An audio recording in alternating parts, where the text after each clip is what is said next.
the World by Haruki Murakami, and I want to talk about it, and no one else in my life cares, so I'm gonna talk about it here. And I didn't read the English translation, so some of the weird terms in the book, I might translate it wrong, so yeah. First of all, there are two points of view in this book, right? The guy in the city with the walls, and the Calcutech, I think he's called, in Japan, in the real world. And at first I thought, obviously, they're two different people, but they were not. And as the book went on, I started thinking this Calcutech guy in the future would become the guy in the city because maybe he would get in trouble with the system and this, with the scientists and the data. He would get in trouble and the system would banish him to the city with the walls. So maybe that was him in the future. And maybe this city was a cult or a secret society or something. Yeah. So that wasn't true, of course. But I wasn't that surprised to know when it was revealed that it was in his mind because I also had that theory. Anyway, there are a lot of stuff with the shadows in this book, right?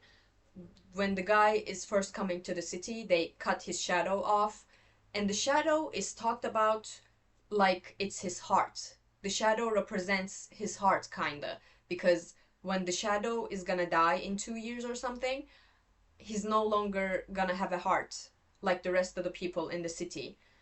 And no one in the city has a shadow, and no one has a heart. They have compassion and stuff. They can care about you, but they don't have a heart. And that's why the library girl can't possibly fall in love with this dream reader guy.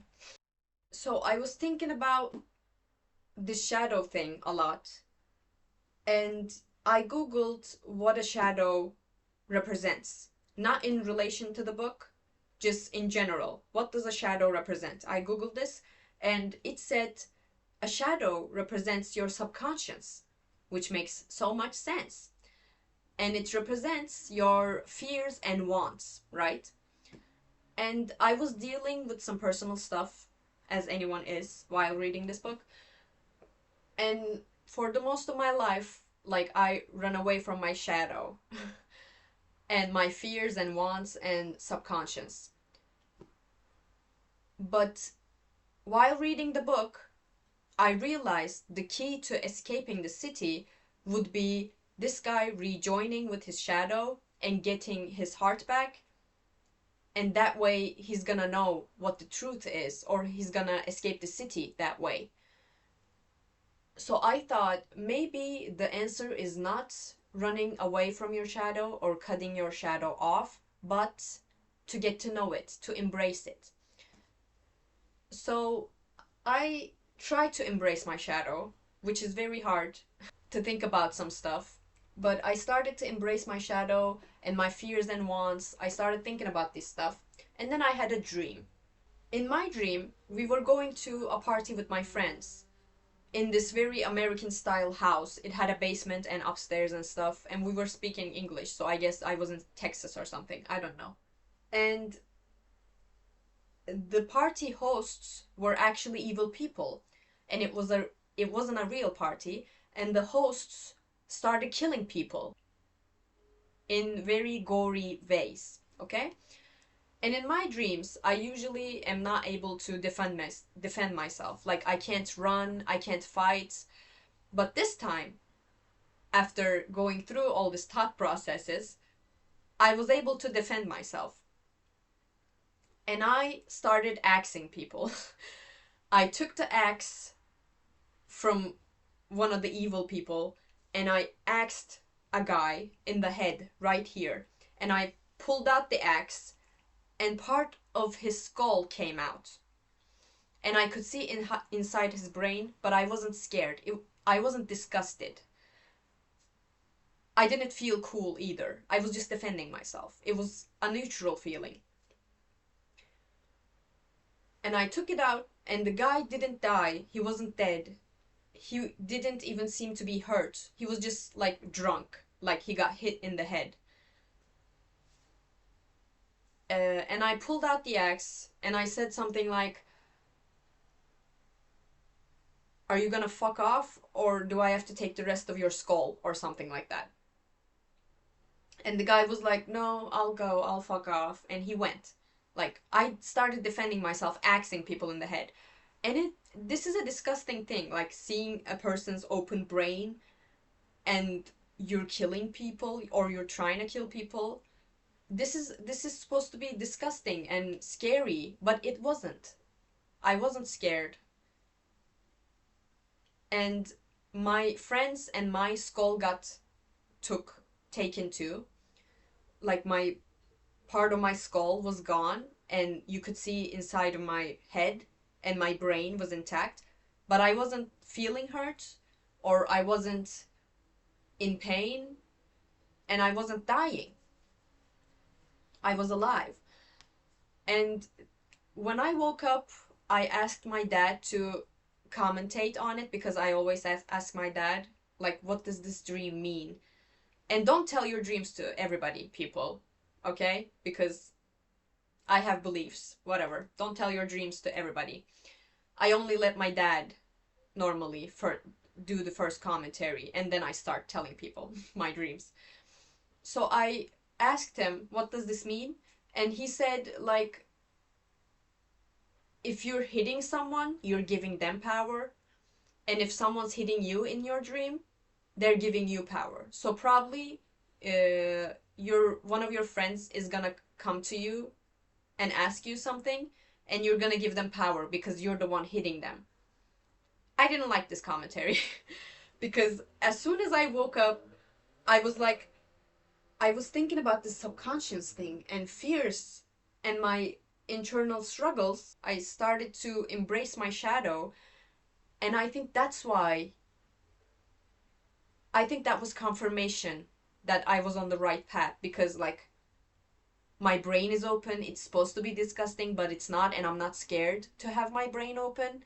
And, like, your subconscious, literally and physically and metaphorically, my brain is open.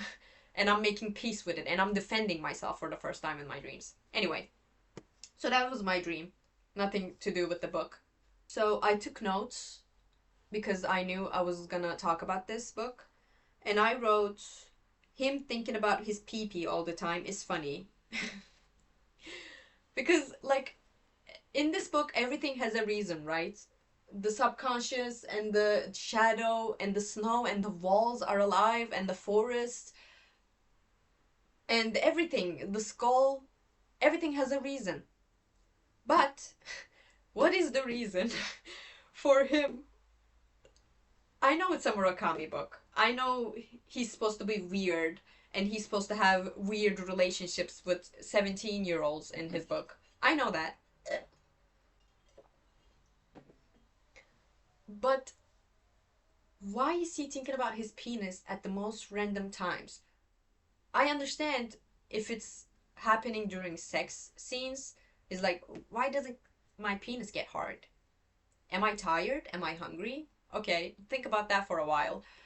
But when he's in the most dangerous situations, like they're gonna go rescue the grandpa, the scientist, in the underground with the chubby girl, and while he's going down the stairs, he's like, my penis is hard. Why is your penis hard? You're about to... What? Why is he... Why? Why is the penis... He talks about his penis like 100 times in this book, and I do not understand it. It takes me out. Like, he's getting his stomach cut, or like he's getting attacked. This and that is happening, and he's like, my penis is hard right now. This shit make me horny. The dark make me horny. Why? And the funniest sentence, I laughed out loud when I read this. It was something like, I took note, my erection was perfect, like the Cheops pyramids. My erection was perfect, like the Cheops pyramids. Oh. And this was like after he was thinking about how his life is worthless, I guess. Like, I didn't do anything in my life. I have no one right now. If I died right now, no one would know. uh, what kind of a life have I lived? He was like this, and then he got pissed, and he was like, okay, I'm not gonna die. I don't want to die. I'm gonna go to the. I'm gonna find that motherfucker, and I'm gonna get some answers. For the first time in his life, he was like ambitious and determined. And even after that, when he's going underground with the chubby girl, he's like, my penis is hard right now. I think there were a lot of stuff about the meaning of life in this book. It wasn't explicitly said, like, this is the meaning of life. But maybe because I read a bunch of Albert Camus books beforehand, I was constantly reminded of like this concept. When he first talks with his shadow about escaping the city, and they make a plan like we're gonna escape the city, and then he goes to the library girl, and then he's like, I'm gonna escape the city. And I don't remember if the girl tries to convince him or something, but they talk about it, about what this means. And he knows he's gonna lose so much by escaping the city because he started to get used to it in the city, and he's fallen in love with this library girl, and he likes there. He likes the city's cycles. And he knows he's gonna lose so much by leaving the city, escaping the city, but he would rather feel the loss than to stay peaceful there, in a sense. And the feeling the love for her with his heart is better than to lose his own heart and not feel at all. Like, he would rather keep his heart and feel the pain, because it's better to feel the pain than to feel nothing at all by losing his heart and letting his shadow die. And I think, like, feeling the pain is better.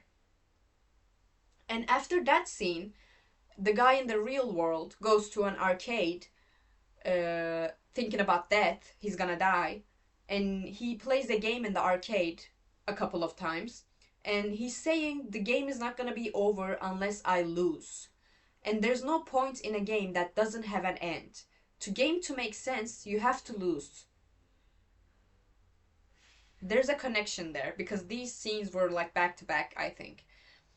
Like, you have to experience loss and pain, and you have to lose for life to make sense. Which is maybe a stupid thing to say, but bad feelings being a good thing make sense to me because they say this, he says this in the book too. If there are no sadness or struggle, there's no happiness. And this reminds me of Sisyphus. If you read the Legend of Sisyphus or something by Albert Camus, there's no point in life if there are no struggles. And you have to lose the game, or you have to lose this city, and you have to feel that pain. And he would rather feel that pain than to be in the city forever and be heartless. And he would rather lose the girl, but he would still feel the love or the pain of falling in love. He would rather feel that than to be with the girl he's fallen in love with but not feel the love. He's not gonna feel the love if his shadow is gonna die and he's gonna have no heart. He's not gonna feel the love then. What's the point then? Why did you stay in the city? You're not even in love anymore. But if you escape the city, at least you're gonna feel the pain of that love. Do I make sense? Probably not. Anyway, this reminded me of Sisyphus. And then when he was having Italian dinner in the real world with the other library girl, they started talking about Mersault and the stranger, and I freaked out because I was already thinking of Sisyphus, and he started talking about Camus, Albert Camus. Anyway, in my notes I said, "Oh my god, I'm so stupid. The library girl is the right library girl from the city in his mind." At least I think. Like, they're both library girls. Anyway. And I said, my erection was perfect, like the Cheops pyramids.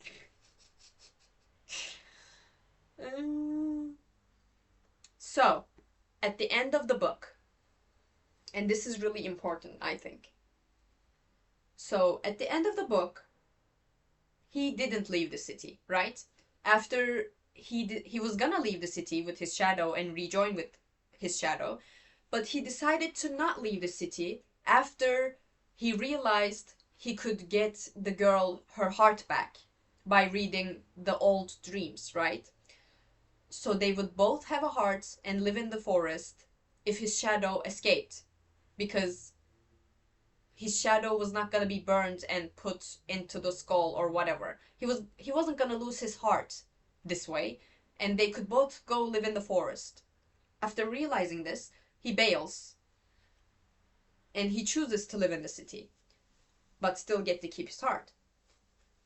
And at the end of his life in the real world, he realized, I think, he has nothing to offer to this world, and he has nothing to live for and no one to live for. And he talked about his life before, how he did nothing, and at one point he tried to become ambitious and make something of himself, but it didn't work out because in his core he wasn't that kind of person. And he didn't want to do that, so he turned back to his original character, which is passive and like has no ambition and is not determined. He says to himself, like, I've lived an empty life. And I think he realizes that more at the end of his life, where he says, I can't be anyone else but myself. Like, this is me, this is who I am, and I live like this.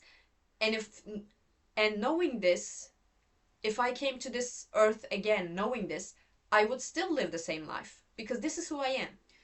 So he realized he has nothing to live for and offer to this world, in the real world, even though he knows this one is fake. The city with the walls is fake. He knows that now, but he still wants to be there because he fits there. And he managed to do it without losing his heart. And he makes peace with that. If not leaving the city meant that he can't keep his heart, I think he would choose to leave the city. But he realized, I can still keep my heart and stay in the city at the same time with the girl I love, and I fit here, and this is my mind. Knowing that, he chose to stay there. Because what is he gonna do in the real world? He fits more here. He likes it here because he created this place. And he says, I can't just abandon this place. I can't just abandon myself. This is who I am. And I'm not going to abandon myself again. Because in the real world, if I came to this world again, I would live the same life. Even though I know I lived an empty life. So he chooses to stay in the city, and he gets to keep his heart, even though he's disconnected from his shadow, and he's gonna be with the girl he loves. And I think this is a happy ending. At first, I wanted him to escape the city, and that was gonna be the big moment or something, but this is a happy ending for him, because this is who he is. And he's living as who he is. And I think we should all do that. If you think you're lame, or empty, or stupid, or anything else, does it really matter? Be who you be. Be who you are. Oh fuck. Be who you are. Like most of the most successful people in the world are authentically who they are, I think. At least the people I love. Like, you watch a Tyler, the Creator interview, and he's so... We don't know him in real life. Maybe he's not. I don't know. But he looks like he's so himself.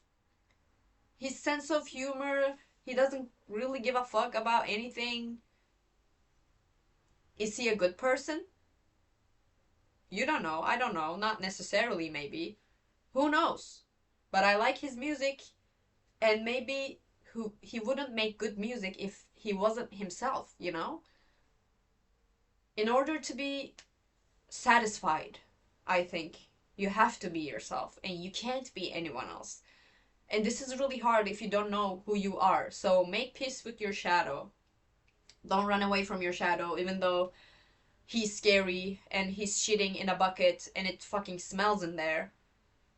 Don't run away from your shadow and get to know her. Maybe she's maybe she's cute, you know? Be who you are. If any of that made sense, good. But I'm not good at speaking English, so maybe none of that made sense. Sorry for that. Oh, I forgot to talk about this one scene where the chubby girl and the calculator guy were underground. They were going to the grandpa to rescue him or something, and they were walking their back to the. They were walking like this side by side in the dark, and the chubby girl said, "Do not lift your flashlight up because there are inklings, right? There are inklings there. Do not look at them. They are right in front of you. Do not lift your flashlight up."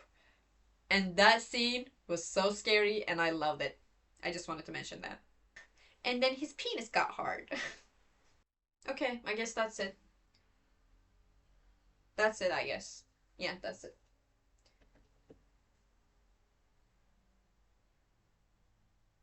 Yeah. I think you should read this book, but I just talked about all of it. That doesn't make any sense.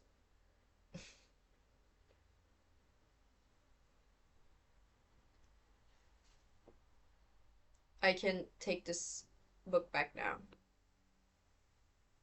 Look how cool the. And when I realized the animals weren't real, I was devastated, dude. Like, they were burning them, they were dying from the cold, and they were getting burned, and they're getting their head cut off. I was feeling so bad for them, and they weren't even real. Does it matter if they real or not? They're still dying. It's still sad, I think. Anyway, when I found out that they weren't real, I was pissed.